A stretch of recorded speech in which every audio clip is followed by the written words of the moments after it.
Welcome to Shukla study point. आप सभी का स्वागत है आपके अपने YouTube channel Shukla study point में। मैं शिवम शुक्ला आप सभी दोस्तों का हार्दिक स्वागत करता हूं। आज की वीडियो के माध्यम से हम 100 से अधिक ऑब्जेक्टिव टाइप के प्रश्नों पर चर्चा करेंगे जो कि इकोनॉमिक्स के होंगे। बीए के अगर आप फोर्थ सेमेस्टर में हैं तो आपके लिए लेक्चर है। आपको बता दूं कि बीए के चौथे सेमेस्टर में यानी बीए फोर्थ सेमेस्टर में money banking and public finance आपको पढ़ना पड़ता है। तो अगर आप मेजर कोर्सेज के लिए पढ़ रहे हैं तो भी आपके लिए है और माइनर के लिए पढ़ रहे हैं तो भी है, ठीक है। यानी मेजर माइनर दोनों के लिए लेक्चर पूर्ण रूप से समर्पित है। इकोनॉमिक्स में आपको money banking and public finance के बारे में पढ़ना होता है। हिंदी में इसी को बोलें तो मुद्रा बैंकिंग और राजस्व के बारे में आपको जानना होता है। इससे पहले एक मॉडल पेपर इसका और मैं दे चुका हूँ, ये दूसरा मॉडल पेपर है। आपको बता दूं कि इससे बनने वाले जो प्रश्न हैं वो सिद्धार्थ यूनिवर्सिटी, दीनदयाल उपाध्याय गोरखपुर विश्वविद्यालय, इसके अलावा आप देखेंगे और जितने भी परीक्षा ऑब्जेक्टिव करवाने वाले विश्वविद्यालय हैं उन सभी में यही प्रश्न आएंगे, ठीक है। राजा महेंद्र प्रताप से लेकर के और आपका कानपुर विश्वविद्यालय, महात्मा गांधी काशी विद्यापीठ, सभी में यानी जिनकी जिनकी परीक्षाएं ऑब्जेक्टिव होंगी उनके लिए बहुत महत्वपूर्ण है। अच्छा, एक बात और आपको बता दूं, जैसे कि 104 204 205 का जो कोड होता है, ठीक है, ये आपका जो दीनदयाल उपाध्याय गोरखपुर विश्वविद्यालय के लिए, उसके लिए भी बहुत महत्वपूर्ण है, जिसका कल परीक्षा लगी हुई है जो है दूसरे पेपर की, तो उसके लिए बहुत महत्वपूर्ण है, पहले पेपर के भी दूसरे पेपर के लिए भी। इससे बाहर कुछ आपका आने वाला है नहीं, ये बात आप ध्यान रखेंगे। अब आइए जानने का प्रयास करते हैं कौन कौन से प्रश्न आपकी परीक्षा की दृष्टि से बहुत ही ज़्यादा महत्वपूर्ण है। उन प्रश्नों को हम जानने का प्रयास करते हैं, समझने का प्रयास करते हैं। पहला प्रश्न है, भारत में नोट निर्गमन का कार्य कौन सा बैंक करता है। नोट निर्गमन मतलब कि नोट जो छापने का काम है वो कौन सा बैंक करता है। स्टेट बैंक ऑफ इंडिया यानी एसबीआई, या इंपीरियल बैंक ऑफ इंडिया, या रिजर्व बैंक ऑफ इंडिया, या भारत सरकार। तो भारत में नोट निर्गमन कार्य जो है वो आरबीआई करता है यानी reserve bank of India. Option number इसका सी करेक्ट आंसर हो जाएगा, ठीक है, ध्यान रखिएगा। अगला क्वेश्चन से, बैंकों का बैंक कौन सा होता है। बैंकों का बैंक किसे कहा जाता है। रिजर्व बैंक ऑफ इंडिया को बैंकों का बैंक कहा जाता है, ये बात आप ध्यान रखें। किस क्या कहते हैं, बैंकों का बैंक कहते हैं रिजर्व बैंक ऑफ इंडिया को।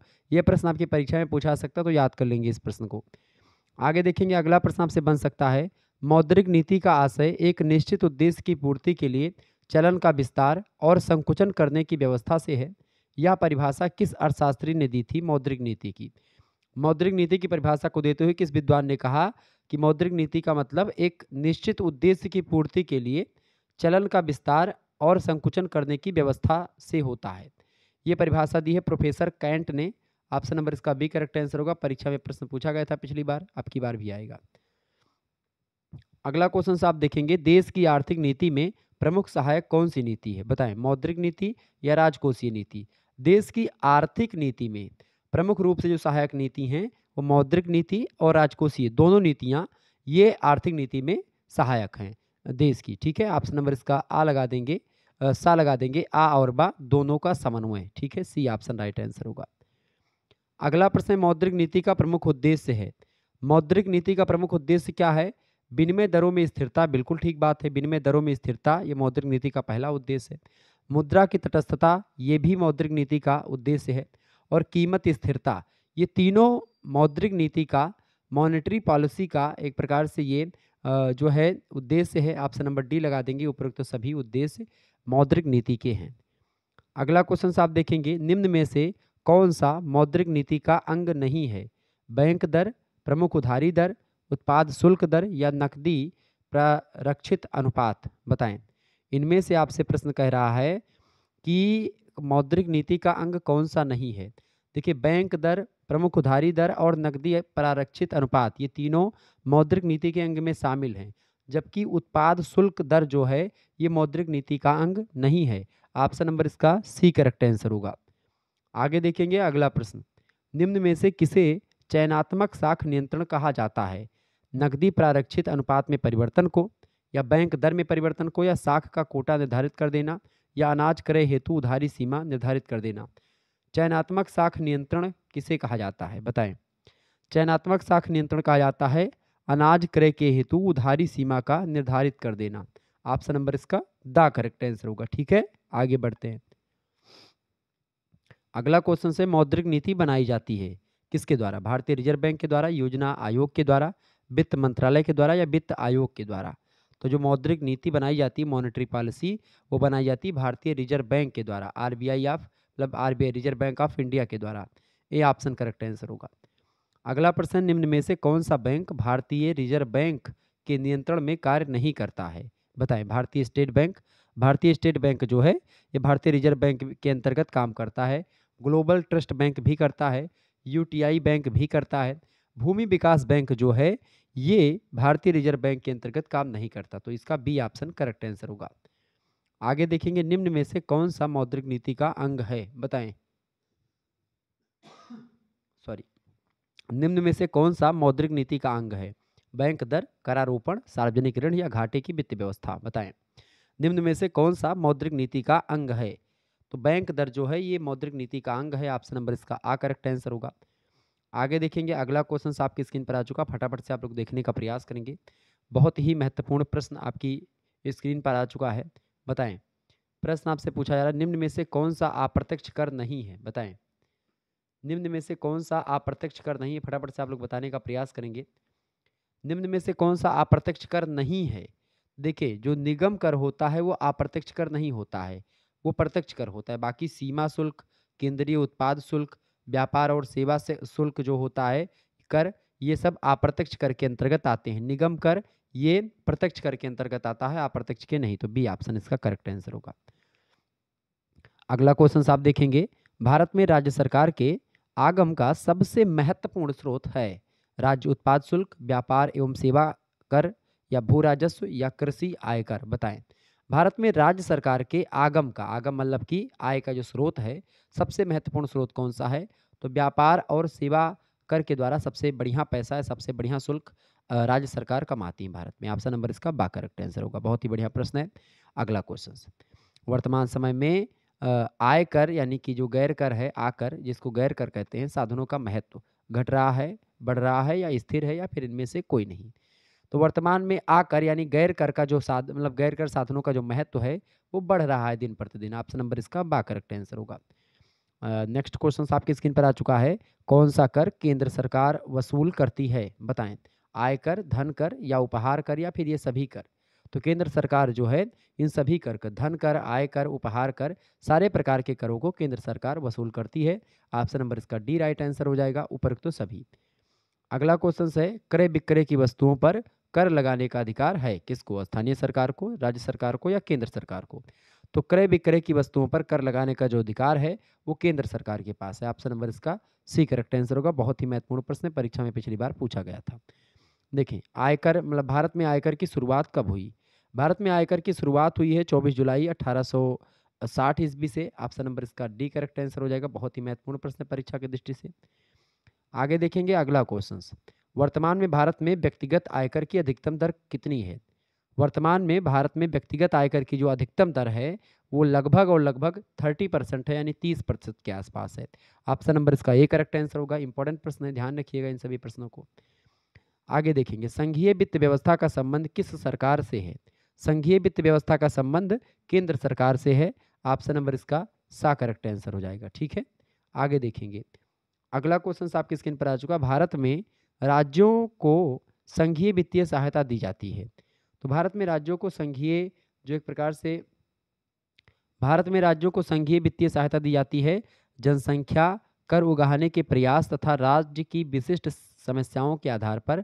जनसंख्या के आधार पर, कर उगाहने के प्रयास के आधार पर और राज्य की विशिष्ट समस्याओं के आधार पर, इन तीन आधारों पर भारत में राज्यों को संघीय वित्तीय सहायता प्रदान करी जाती है। ऑप्शन नंबर इसका दा करेक्ट आंसर हो जाएगा।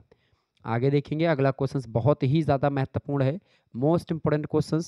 प्रश्न है, संविधान के किस अनुच्छेद में या किस अनुच्छेद के अंतर्गत वित्त आयोग का गठन किया गया है? तो वित्त आयोग का गठन अनुच्छेद 280 के अंतर्गत यानी 280 के अंतर्गत किया गया भारतीय संविधान के। ऑप्शन नंबर इसका बा करेक्ट आंसर होगा। बहुत ही बढ़िया प्रश्न है, परीक्षा में पूछा गया कई बार। आगे देखेंगे, अगला क्वेश्चन आपकी स्क्रीन पर आ चुका है। तो ये प्रश्न आपका 2024, 25, 26 सभी के लिए बहुत ही महत्वपूर्ण है, ये बात आप ध्यान रखेंगे। आगे देखेंगे, अगला क्वेश्चन आपकी स्क्रीन पर आ चुका है, फटाफट से आप लोग देखने का प्रयास करेंगे। बहुत ही ज़्यादा महत्वपूर्ण प्रश्न है, ऐसे ही प्रश्न आपकी एग्जाम में पूछे जाते रहते हैं, तो आप इन प्रश्नों को तैयार कर लीजिएगा। ठीक है, और आपको बता दूं कि यही प्रश्न जो है आपकी परीक्षा की दृष्टि से इम्पोर्टेंट के साथ साथ ये आप किसी भी विश्वविद्यालय से संबंधित हैं तो सभी में ऐसे ही प्रश्न लगभग पूछे जाते हैं। ठीक है, बताएं। प्रश्न है, सन 2021 के अंत में सार्वजनिक क्षेत्र के बैंकों में जमाओं का मूल्य क्या था? 60 ट्रिलियन भारतीय रुपया, या फिर 90 ट्रिलियन भारतीय रुपया, या 10 ट्रिलियन भारतीय रुपया, या फिर 10 मिलियन भारतीय रुपया? इसका करेक्ट आंसर क्या हो जाएगा? फटाफट से आप लोग बताने का प्रयास करेंगे। इंपॉर्टेंट क्वेश्चन है, परीक्षा की दृष्टि से आपके बताएं, सभी लोग बताने का प्रयास करेंगे। मोस्ट इंपॉर्टेंट क्वेश्चन है, बताइए। 2021 के अंत में सार्वजनिक क्षेत्रों के बैंकों में जमाओं का जो मूल्य था वो 10 ट्रिलियन भारतीय रुपया के आसपास था। ऑप्शन नंबर इसका सा करेक्ट आंसर होगा। बढ़िया प्रश्न है। अगला प्रश्न, देश में बैंकिंग कंपनी एक्ट कब लागू किया गया? देश में बैंकिंग कंपनी एक्ट जो लागू किया गया है वो 16 मार्च 1949 से लागू है। ऑप्शन नंबर इसका ए करेक्ट आंसर होगा। बहुत ही इंपॉर्टेंट प्रश्न है परीक्षा की दृष्टि से। आगे देखेंगे अगला क्वेश्चन। अगला प्रश्न आपकी स्क्रीन पर आ चुका है। वर्तमान में सर्वाधिक तरलता अनुपात है। वर्तमान में सर्वाधिक तरलता अनुपात है कितना है? तो लगभग 25% के आसपास है। ऑप्शन नंबर इसका सा करेक्ट आंसर होगा। ठीक है, आगे देखेंगे। वर्तमान नकदी परारक्षित अनुपात है। वर्तमान नकदी परारक्षित अनुपात कितना है? तो लगभग 4.5% के आसपास है। ऑप्शन नंबर इसका सा करेक्ट आंसर होगा। इंपॉर्टेंट प्रश्न। आगे देखेंगे अगला क्वेश्चन आपकी स्क्रीन पर आ चुका है। वर्मा समिति का संबंध निम्न में से किससे रहा है?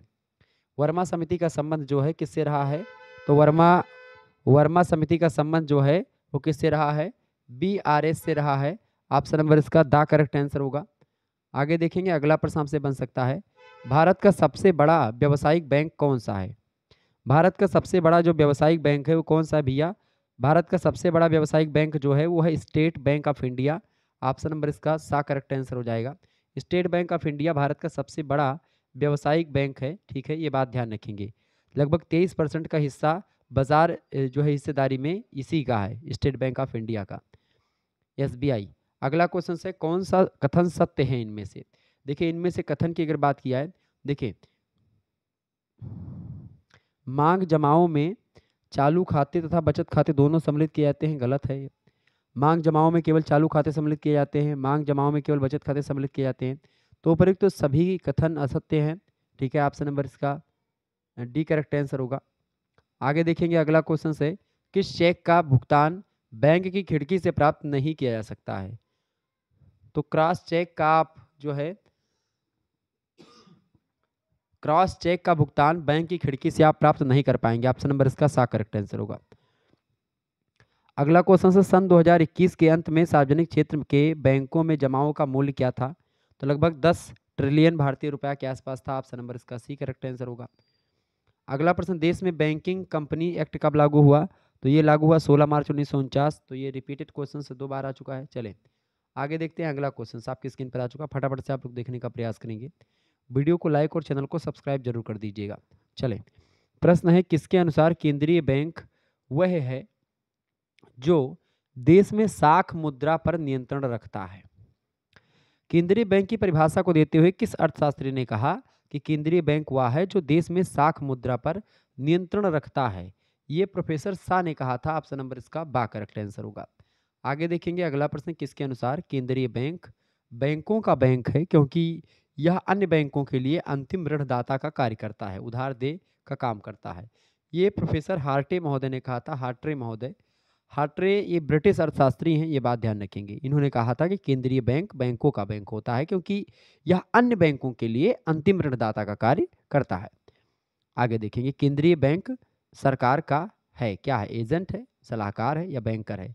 तो केंद्रीय बैंक सरकार के एजेंट, सलाहकार और बैंकर सभी होते हैं। ऑप्शन नंबर डी उपरोक्त तो सभी राइट आंसर होगा इसका। अगला क्वेश्चन आप देखेंगे, केंद्रीय बैंक की बैंकिंग व्यवस्था के लिए आवश्यकता के कारण हैं।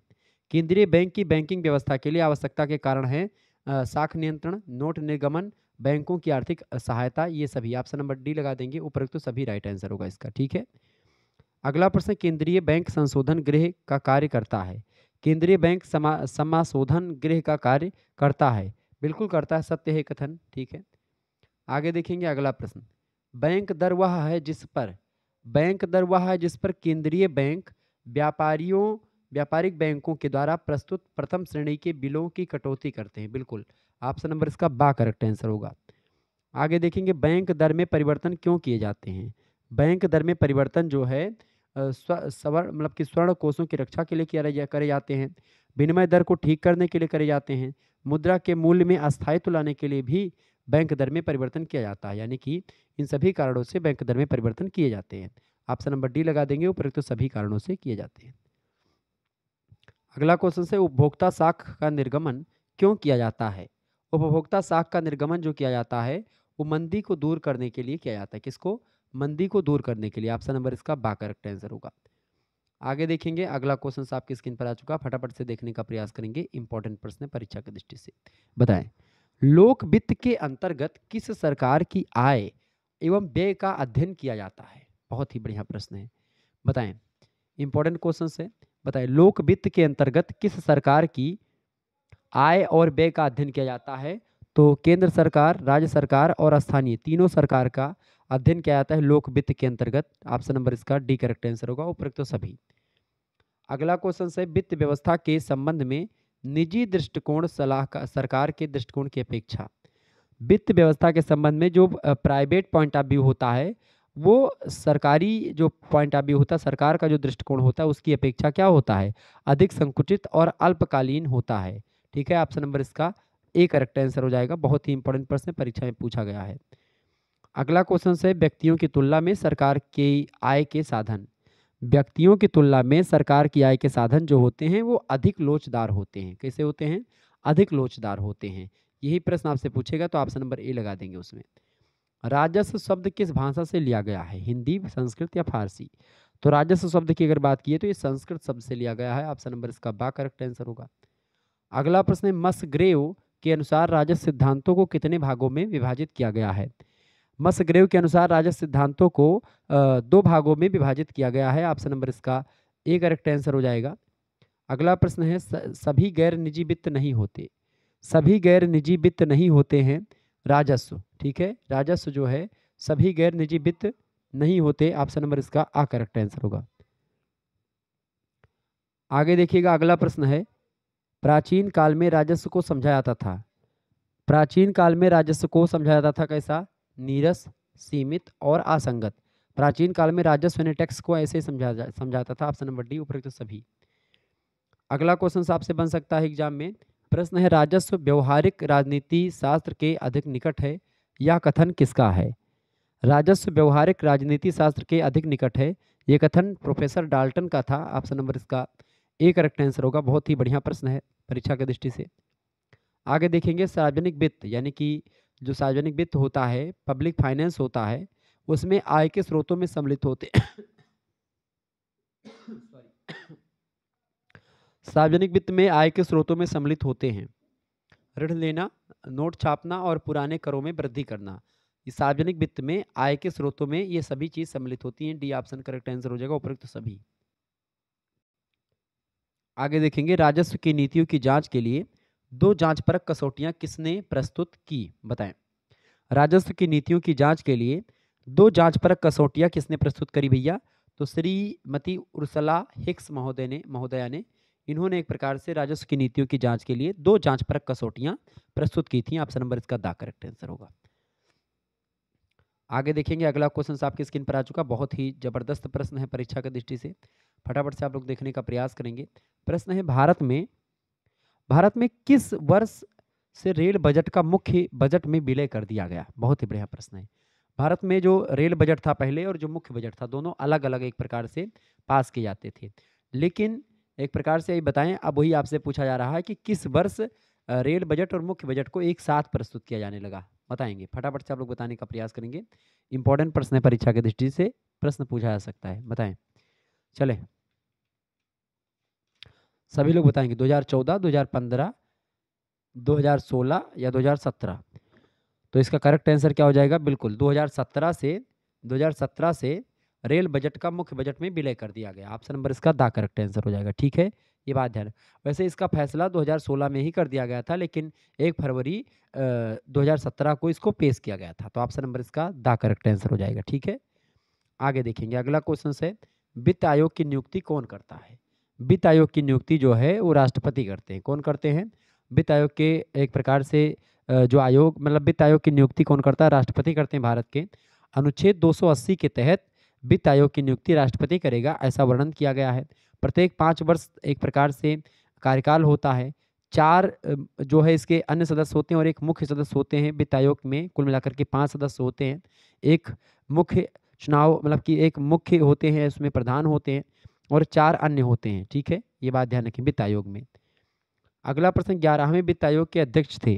11वें वित्त आयोग के अध्यक्ष जो थे वो थे professor M Khusro. Option number इसका आ करेक्ट आंसर होगा। 1998 में ये 11वां वित्त आयोग एक प्रकार से आया था। 12वें वित्त आयोग के अध्यक्ष कौन थे? 12वें वित्त आयोग की अगर बात की जाए तो 12वें वित्त आयोग के जो अध्यक्ष थे वो सी रंगराजन थे। ठीक है, सी रंगराजन 2002 में एक प्रकार से अध्यक्ष बने थे। ओके, आंध्र प्रदेश के राज्यपाल भी रह चुके थे ये सी रंगराजन। अगला प्रश्न, 13वें वित्त आयोग का गठन कब किया गया? 13वें वित्त आयोग का जो गठन किया गया था ये 13 नवंबर 2007 में किया गया था। ऑप्शन नंबर इसका बा करेक्ट आंसर होगा। परीक्षा की दृष्टि से इंपॉर्टेंट प्रश्न है।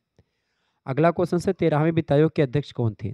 13वें वित्त आयोग के अध्यक्ष जो थे वो थे विजय केलकर। विजय केलकर 13वें वित्त आयोग के अध्यक्ष थे।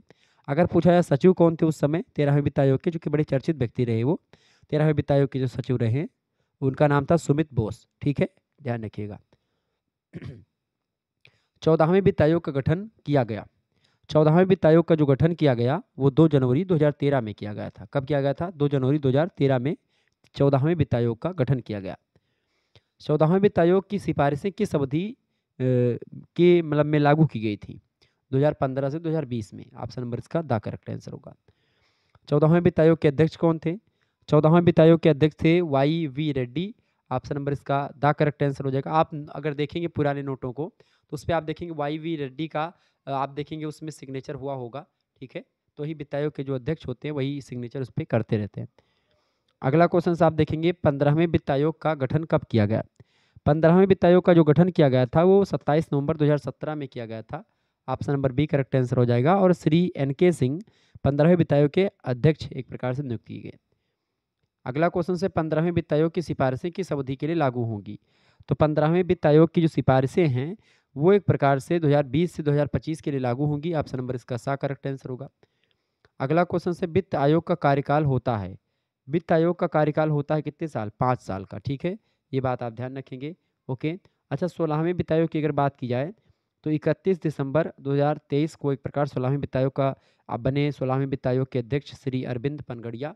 ये बात भी ध्यान रखेंगे। ओके, आगे देखेंगे। अगला क्वेश्चन आपकी स्क्रीन पर आ चुका है। इंपॉर्टेंट है परीक्षा की दृष्टि से। आपके वीडियो को लाइक और चैनल को सब्सक्राइब करते रहिएगा। किस व्यय में मितव्ययिता बरती जा सकती है? बताएं, किस व्यय में मितव्ययिता बरती जा सकती है? फटाफट से आप लोग बताने का प्रयास करेंगे। किस व्यय में मितव्ययिता बरती जा सकती है? सार्वजनिक व्यय में, निजी व्यय में, सहकारी व्यय में या उपरोक्त में से किसी में भी नहीं? बताइएगा, किस व्यय में मितव्ययिता जो है, किस व्यय में मितव्ययिता बरती जा सकती है? बिल्कुल, तो निजी व्यय में मितव्ययिता बरती जा सकती है। बी ऑप्शन इसका करेक्ट आंसर होगा। अगला प्रश्न है, वह सरकार अच्छी है जो न्यूनतम सार्वजनिक व्यय करती है। वह सरकार अच्छी है जो न्यूनतम सार्वजनिक व्यय करती है, यह कथन कहा था एडम स्मिथ ने। ठीक है, एडम स्मिथ बहुत अच्छे अर्थशास्त्री माने जाते थे अपने ज़माने की। अगला प्रश्न, निम्न में से कौन सा सिद्धांत प्रोफेसर फिंडले सिराज के द्वारा प्रतिपादित सार्वजनिक व्यय के सिद्धांतों में नहीं शामिल है? बताएं, तो कौन सा सिद्धांत प्रोफेसर फिंडले सिराज द्वारा प्रतिपादित सार्वजनिक व्यय के सिद्धांतों में शामिल नहीं है? देखिए, लाभ का सिद्धांत फिंडले सिराज का है, मितव्ययिता का भी सिद्धांत है, स्वीकृति का भी सिद्धांत है। निश्चितता का सिद्धांत जो है इनके सिद्धांतों में नहीं शामिल है, तो सा ऑप्शन इसका करेक्ट आंसर होगा। आगे देखेंगे, प्रोफेसर फिंडले सिराज द्वारा प्रतिपादित सार्वजनिक व्यय के सिद्धांतों में निम्न में से कौन सा सिद्धांत शामिल नहीं है? तो फिर से तो इसमें देखेंगे लोच का सिद्धांत शामिल नहीं, बाकी लाभ का सिद्धांत, आधिक्य का सिद्धांत और स्वीकृति का सिद्धांत, ये तीनों शामिल हैं। ठीक है, सार्वजनिक व्यय के सिद्धांतों में। और जो ऊपर इससे पहले प्रश्न था वो था एक प्रकार से सार्वजनिक व्यय के सिद्धांतों में, और यहाँ पर ये भी सार्वजनिक व्यय के सिद्धांतों में। ठीक है, ध्यान रखिएगा। अगला क्वेश्चन से, लागत लाभ विश्लेषण सार्वजनिक व्यय के किस सिद्धांत का एक उदाहरण है? लागत लाभ विश्लेषण सार्वजनिक व्यय के किस सिद्धांत का एक उदाहरण है? तो मितव्ययिता के सिद्धांत का एक उदाहरण है। ऑप्शन नंबर इसका बी करेक्ट आंसर होगा। बहुत ही बढ़िया प्रश्न है। नेक्स्ट क्वेश्चन आपकी स्क्रीन पर आ चुका है। सार्वजनिक व्यय के द्वारा लोगों की कार्य क्षमता तथा बचत क्षमता पर पड़ने वाले प्रभाव आते हैं। तो ये प्रभाव जो होते हैं वो उत्पादन प्रभाव के अंतर्गत और वितरण प्रभाव दोनों के अंतर्गत आते हैं। ऑप्शन नंबर सा लगा देंगे, आ और बा दोनों के अंतर्गत आते हैं। अगला क्वेश्चन आप देखिएगा, सार्वजनिक व्यय का लाभ प्राप्त होता है। सार्वजनिक व्यय का लाभ प्राप्त होता है, संपूर्ण समाज को प्राप्त होता है। ऑप्शन नंबर इसका डी करेक्ट आंसर होगा। अगला क्वेश्चन है, सार्वजनिक व्यय को दो धार वाला अस्त्र किसने कहा? सार्वजनिक व्यय को दो धार वाला अस्त्र जो कहा है वो प्रोफेसर जेके मेहता ने कहा है। ठीक है, भारतीय अर्थशास्त्री हैं प्रोफेसर जेके मेहता। उन्होंने कहा कि सार्वजनिक व्यय जो होता है वो दो धार वाला अस्त्र या दो धारी तलवार होती है। अगला क्वेश्चन है, सामान्यतः सार्वजनिक व्यय के द्वारा संतुष्टि की जाती है किसकी? सामूहिक आवश्यकताओं की संतुष्टि करी जाती है सामूहिक व्यय के द्वारा, या सार्वजनिक व्यय के द्वारा सामूहिक आवश्यकताओं की संतुष्टि करी जाती है। ऑप्शन नंबर इसका बा करेक्ट आंसर होगा। आगे देखेंगे, अगला क्वेश्चन आपकी स्क्रीन पर आ चुका, फटाफट से आप लोग देखने का प्रयास करेंगे। बहुत ही जबरदस्त प्रश्न है परीक्षा की दृष्टि से आपके। बताएं, सार्वजनिक तथा निजी व्यय में अंतर पाया जाता है। सार्वजनिक तथा निजी व्यय में क्या अंतर पाया जाता है भैया? देखिए, इसमें क्षेत्र का, लोच का और मितव्ययता, इन सभी का अंतर पाया जाता है। ऑप्शन नंबर डी उपरोक्त सभी का अंतर। अगला प्रश्न, सार्वजनिक व्यय का स्वभाव होता है। सार्वजनिक व्यय का स्वभाव होता है उत्पादक। ठीक है, ऑप्शन नंबर इसका ए करेक्ट आंसर होगा। अगला क्वेश्चन आपकी स्क्रीन पर आ चुका, सार्वजनिक व्यय का वर्गीकरण प्रगतिशील, अनुपातिक एवं प्रतिगामी में किसने किया है? सार्वजनिक व्यय को चार भागों में मतलब प्रगतिशील, तीन भागों में प्रगतिशील, अनुपातिक और प्रतिगामी, इसमें किसने बांटा सार्वजनिक व्यय को? तो प्रोफेसर डाल्टन ने बांटा है। ऑप्शन नंबर इसका सा करेक्ट आंसर होगा। अगला प्रश्न, कार्य के आधार पर सार्वजनिक व्यय का वर्गीकरण किसने किया? कार्य के आधार पर सार्वजनिक व्यय का जो वर्गीकरण किया है प्रोफेसर एडम्स ने किया है। ऑप्शन नंबर इसका डी करेक्ट आंसर हो जाएगा। अगला क्वेश्चन है, सार्वजनिक व्यय बढ़ने पर देश की जनता को इसका बोझ उठाना पड़ता है, करों के रूप में, विभिन्न सेवाओं के मूल्य के रूप में, या शुल्क के रूप में, या उपरोक्त सभी के रूपों में। तो सार्वजनिक व्यय बढ़ने पर देश की जनता को इसका बोझ उठाना पड़ता है इन सभी रूपों में, विभिन्न सेवाओं के मूल्य के रूप में, करों के रूप में और शुल्क के रूप में। ठीक है, डी ऑप्शन। मंदी काल में सार्वजनिक व्यय को घटाना चाहिए या बढ़ाना चाहिए या स्थिर रखना चाहिए, या उपरोक्त सभी कथन असत्य हैं? तो मंदी काल में सार्वजनिक व्यय को बढ़ाना चाहिए। ठीक है, ऑप्शन नंबर इसका बा करेक्ट आंसर होगा। अगला क्वेश्चन है, सार्वजनिक व्यय के सिद्धांत किस अर्थशास्त्री ने प्रस्तुत किए? सार्वजनिक व्यय के सिद्धांत को किस अर्थशास्त्री ने प्रस्तुत किया? तो फिंडले सिराज ने किया है। ऑप्शन नंबर इसका बी करेक्ट आंसर होगा। अगला प्रश्न, मुद्रास्फीति के समय सार्वजनिक व्यय को, मुद्रास्फीति के दौरान सार्वजनिक व्यय को घटाना चाहिए। ठीक है, मुद्रास्फीति के दौरान, और मंदी काल में क्या करना चाहिए? बढ़ाना चाहिए, इसमें घटाना चाहिए। ऑप्शन नंबर बा करेक्ट आंसर होगा। प्रतिष्ठित अर्थशास्त्री सार्वजनिक व्यय को मानते थे। प्रतिष्ठित अर्थशास्त्री सार्वजनिक व्यय को अनावश्यक मानते थे। ऑप्शन नंबर इसका सा करेक्ट आंसर होगा। वर्तमान में प्रत्येक देश सार्वजनिक व्यय को मानता है। वर्तमान में प्रत्येक देश सार्वजनिक व्यय को क्या मानता है? बहुत ही ज़्यादा महत्वपूर्ण मानता है। ऑप्शन नंबर इसका सा करेक्ट आंसर होगा। तो इस तरीके से आप लोग बहुत ही इंपॉर्टेंट प्रश्नों को समझ पा रहे हैं, जान पा रहे हैं। ऐसे ही प्रश्न आपकी परीक्षा में आने वाले हैं, और कल की परीक्षा जो आपकी होने वाली है उसके लिए बहुत ही महत्वपूर्ण है ये। ठीक है, जो दीनदयाल उपाध्याय गोरखपुर विश्वविद्यालय का आपका पेपर लगा हुआ है उसके लिए बहुत ही महत्वपूर्ण लेक्चर होने वाला है। देखिए, प्रश्न आपकी स्क्रीन पर आ चुका है, एडम स्मिथ के द्वारा प्रतिपादित करारोपण का सिद्धांत है। एडम स्मिथ के द्वारा प्रतिपादित करारोपण का जो सिद्धांत है वो समानता का सिद्धांत, सुविधा का सिद्धांत और मितव्ययिता का सिद्धांत, ये तीनों हैं। ऑप्शन नंबर इसका दा करेक्ट आंसर होगा, उपयुक्त सभी। बहुत ही महत्वपूर्ण प्रश्न परीक्षा की दृष्टि से। आगे देखेंगे, सरकार की आय का प्रमुख साधन है। सरकार की आय का प्रमुख साधन क्या है? कर। कर जो है सरकार की आय का प्रमुख साधन है। ऑप्शन नंबर इसका सा करेक्ट आंसर होगा। अगला क्वेश्चन है, एक अच्छे करारोपण के लिए वैगनर के द्वारा बताया गया मापक है। एक अच्छे करारोपण के लिए वैगनर के द्वारा बताया गया जो मापक है वो आर्थिक मापक, वित्तीय मापक और कल्याणकारी मापक, ये तीनों होता है। Option number D correct answer हो जाएगा, उपर्युक्त सभी करेक्ट आंसर होगा इसका। अगला प्रश्न है, कर के संबंध में निम्न में से कौन सा कथन असत्य है?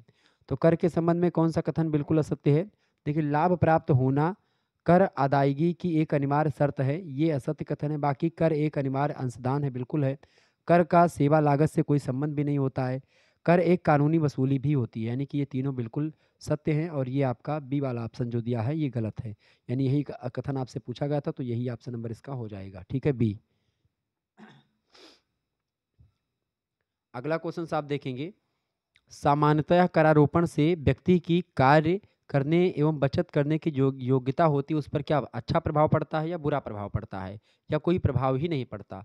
तो करारोपण से व्यक्ति की कार्य करने एवं बचत करने की योग्यता पर बुरा प्रभाव पड़ता है। ऑप्शन नंबर इसका बा करेक्ट आंसर हो जाएगा, बी ऑप्शन। आगे देखेंगे अगला क्वेश्चन से, सामान्यतः करारोपण विपरीत प्रभाव डालता है कार्य करने की योग्यता पर या बचत करने की योग्यता पर। तो करारोपण जो होता है ये कार्य करने की योग्यता और बचत करने की योग्यता दोनों पर एक प्रकार से प्रभाव डालता है विपरीत। ठीक है, ऑप्शन नंबर इसका सा करेक्ट आंसर होगा। अगला प्रश्न है, आय एवं संपत्ति के वितरण की असमानता को कम करते हैं कौन। आय और संपत्ति के वितरण की असमानता को कम करते हैं क्या इनमें से उपरोक्त में से कोई नहीं। ऑप्शन नंबर इसका दा करेक्ट आंसर होगा। अगला प्रश्न है, आय की मांग बेलोचदार होने पर करारोपण से उत्पादन में वृद्धि होगी या उसमें कमी होगी या कोई प्रभाव ही नहीं पड़ेगा। तो आय की मांग बेलोचदार होने पर करारोपण से उत्पादन जो होगा वो उस उत्पादन में वृद्धि होगी करारोपण से। ऑप्शन नंबर इसका आ करेक्ट आंसर होगा। अगला प्रश्न है, करारोपण से आर्थिक संसाधनों का क्या होता है, स्थानांतरण और पुनर्वितरण दोनों होता है। ऑप्शन नंबर सा करेक्ट आंसर हो जाएगा, आ और बा दोनों होता है। अगला क्वेश्चन से, समाज का न्यूनतम सामूहिक त्याग होगा जबकि, बताएं, समाज का न्यूनतम सामूहिक त्याग होगा जबकि सभी करदाताओं का सीमांत त्याग बराबर हो। बिल्कुल राइट आंसर हो जाएगा इसका सी ऑप्शन। समाज का न्यूनतम सामाजिक त्याग होगा जब सभी करदाताओं का सीमांत त्याग क्या हो, बराबर हो। Option number C right answer होगा इसका।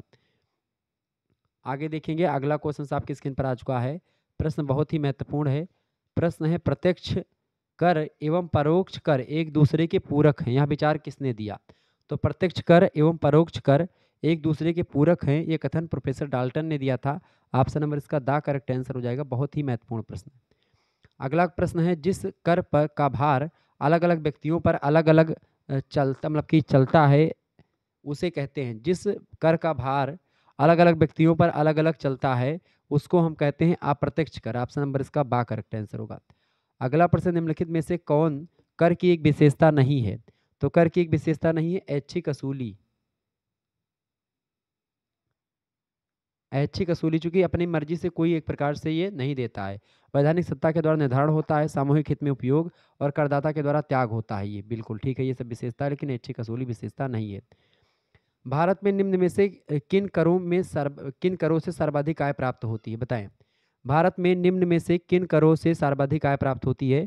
तो अप्रत्यक्ष कर से सर्वाधिक आय प्राप्त होती है। ऑप्शन नंबर इसका बी करेक्ट आंसर होगा। अगला क्वेश्चन से, प्रत्यक्ष कर का भार किस पर पड़ता है।